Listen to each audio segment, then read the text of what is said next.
Hello everybody, welcome back to the kingdom. I'm the Duke and we are in Ark Survival Ascended. Now this is just going to be a short video. I received a request by Zyronik, I hope I've pronounced your name correct, but he asked that I do just a short video in terms of my settings to get my game running stable. So just before I show you the settings, so just so you know, I'm running this on a 12th generation Intel Core i5.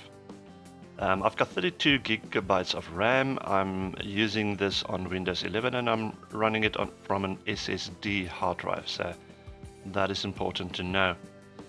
Now in terms of my settings, if I can take you there real quick.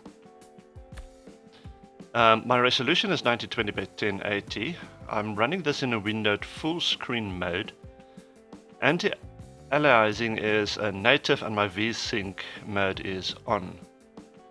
And in terms of the graphics, this is custom. The advanced graphics is high, view distance is high, textures is epic, post-processing high, general shadows high, global illumination quality is epic, effects quality is epic, and foliage quality is also on high. But the important stuff is where I did most of my tinkering just to get this game stable, is on this side. I've switched off motion blur as well as light bloom. That was pretty important to switch that off just to get my game stable. Light shaft is on, low light environment enhancement is off. Fluid interaction and foliage interaction is on. The foliage interaction distance multiplier is 1, interaction distance limit is 1, and then the interaction quality limit is 1. So those four go together. And then I've enabled footsteps, particles, footstep decals is on. My disable HLOD is off. GUI 3G widget quality is 0.5. And then the cinematic lighting mode, which is very expensive on your system, I have put on off. So that is basically most of the settings that I can show you. There's nothing really that influences this on the advanced side.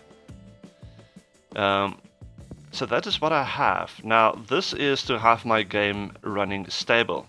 But it doesn't mean there are no glitches or things that are not always right. For instance, sometimes you will see the metal I am standing on at the moment. Sometimes that turns into a very dirty version. It almost looks like there was a sandstorm and the wind has blown a lot of sand on it. It takes a time before that to disappear. Sometimes there's some graphical issues with the ground itself. Maybe if I can show you. Not sure if it's going to show right now, but let's see. So do understand that with these settings and the hardware I do have, things doesn't always work as it should. Sometimes the reflections on the water goes a little bit wonky. Yeah, but sometimes the ground, you can actually see it covered in squares and the colors differ from time to time. Those are graphical glitches that happen, and it happens sometimes. So hopefully this will help some of you with not the best of systems like mine. My graphics card is a NVIDIA 360, I think it was a Ti. Yeah, 3060 Ti. So it's not the best on the market, but it's also not a ghost potato. But hopefully showing you my settings will help you to maybe also get your game stable and running. And I hope you have found this helpful. Thank you for joining and watching this video. And join me in my next adventure. I will see you then. Until then, enjoy.